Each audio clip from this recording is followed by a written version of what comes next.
Welcome to the ICD's interview with the Honourable Emily Lau. We're going to ask you a few questions. And the first question is, with China's current economic position and power, how can we expect the rest of the world in their economic crisis to champion human rights instead of trying to pursue their own economic interests? I think human rights and economic development are not in conflict. And I'm sure there are many people in the West and in other countries who themselves enjoy human rights, and they are not hypocritical. So it is up to these people to tell their governments to do it. And after all, these governments are elected by the people. So it is very important to keep stirring up the awareness on the importance of protecting human rights. And so that when people do go into China to do business or to do research or to do other things, and that we also hope that they would persuade the Chinese government to respect human rights. And I think this is not something that is so difficult to do. Well, of course, sometimes it's easy to turn a blind eye to such violations. But as decent, upstanding human beings from whatever country, I think we should always remind ourselves that this is something we should pay attention to. Do you not agree that our capitalist system dictates that there are winners and there are losers? So would you want the world to change its world system in order for... I don't think so. I think the current world system respects human rights, and they are winners, and they are losers as well. But human rights is now something very universal. If you go to the UN, you look at all these countries, some are very rich, some are very poor, but many of them aspire to respect of human rights and to have rule of law so that the country will be less corrupt and will not have so much, of the bad things. So it is actually, you can say, it's ingrained in the current international system. It's not as if we try to demolish everything and to have a new order. Far from it. Thank you. Listening to your speech today, which was wonderful, by the way, I think the most obvious parallel that I drew was to Orwell's 1984, and you kind of described an oppressive police state. But I think a lot of commentators that I've read would describe modern China more as Huxley's Brave New World, where material comforts mask political oppression. So what do you say to the claim that young people are actually becoming politically apathetic because of their growing affluence, that they feel they're much happier just going on nice vacations, living in nice homes, having just a lot of material comforts, and they just don't care all that much about democracy? Well, there are young people who don't care, but then there are also young people who do care. And I think it is up to us who are adults, up to governments, up to NGOs, to get more young people involved, to do it through mentoring and to have internships, all ways of bringing in the young people, getting them involved. And now that I'm in Berlin, I'm quite impressed with the way that various NGOs behave, because in the number of meetings I have attended, they always have an intern there, which I think is very good. And we don't do that much in Hong Kong. So I think there's a lot to learn. It's for the older generation to bring in the younger generation, to get them involved. And of course, there are some young people who are very brilliant, and they probably, are more capable than the adults. I think the thing is to give them opportunities, chance to make mistakes. We all make mistakes. The thing is, don't make it twice. You have to learn from your mistakes. And also to respect these young people and don't always dismiss them as, oh, well, what do you know? In Chinese, we have this terrible saying is, oh, the amount of salt that I eat is more than the rice you eat, which is very, very degrading. So I think it's very important to respect these people for what they are. They are the future.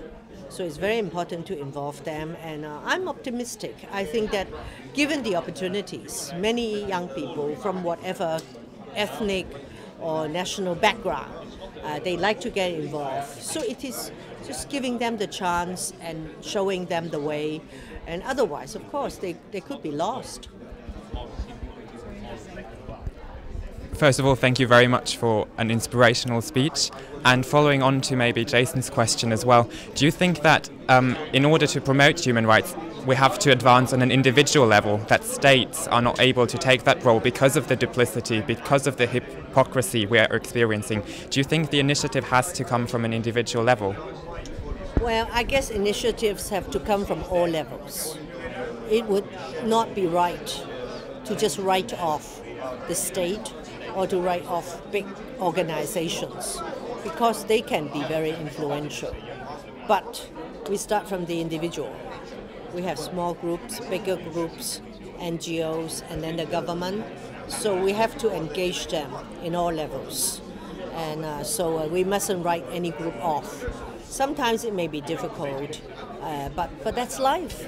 In life, particularly, all good things are very difficult to get.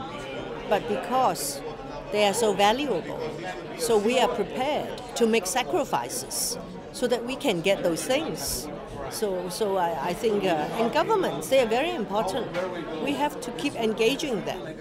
And especially in your country, you have elections. That's a time when you tell the politician, hey, that's what you said. And if you don't do it, we will not vote for you. So it is important to engage at every level. Throughout this conference, it seems that when human rights are talked about between the West and China, the issue of hypocrisy comes up time and again, and it seems that it's a real sticking point in the relations between the West and China, and I was just wondering how you think we can progress from that. Well, there will always be hypocrisy. We have thousands of years of or however long we have human beings, you will have hypocrisy. And one thing that you young people should learn is not to be hypocritical. It's easy to criticize others, but sometimes when you say something and you do something the opposite way, then you ask yourself, oh, am I also a hypocrite? And so you have to always watch it and try not to be. And if you see others doing it, of course, you criticize them. And you say, hey, don't have double standards. But it is difficult. It's difficult. We all know. It's easy to say very big things and to do something completely different. But if people then and force you to say, oh yes, I'm sorry, I shouldn't have done it. You have the courage to admit that you made a mistake. But the thing is, don't do it again.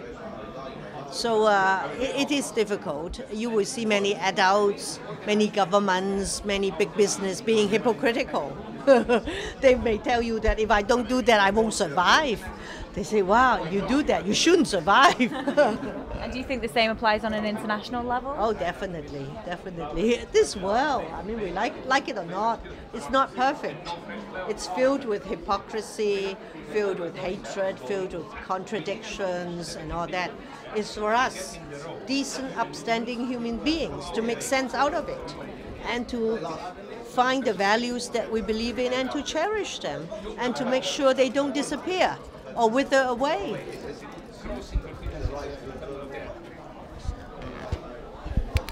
A very, very quick question. I just wanted to know, being a representative of, the Eastern world, do you truly believe that human rights are universal? They are not specific, region-specific? No, I believe they're universal because these are governance adopted by the United Nations. But it's one thing to say they are universal. It's another thing to say, oh yes, so that means people enjoy it all over the world. Of course they don't. There are many, many countries which violate their own people's human rights. And that's why our work will never end.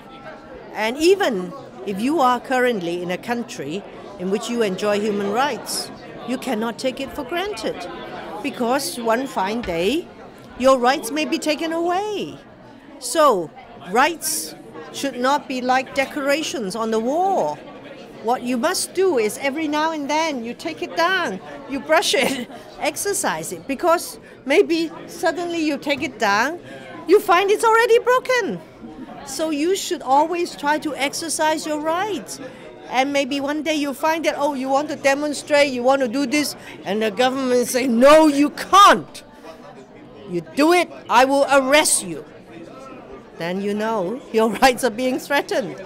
So you have to be eternally vigilant. Don't be complacent. One day you are free, the next day you may not be. I just wanted to ask one final question, and slightly more personal. As a fellow Hong Kong person myself, and as someone who has every year marched on the July the 1st protest, along with you obviously every year as well, do you have a special message for young people who are in Hong Kong, who want to make a difference in Hong Kong's future, and who want to fight for those rights that we completely deserve and yet we still don't have? Well, I think it's for young people in Hong Kong or elsewhere, I hope they will spend some time to get involved in public affairs.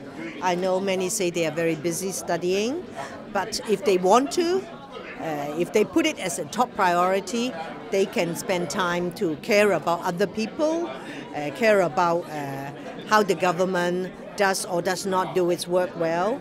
And so it is very important for you young people to encourage them.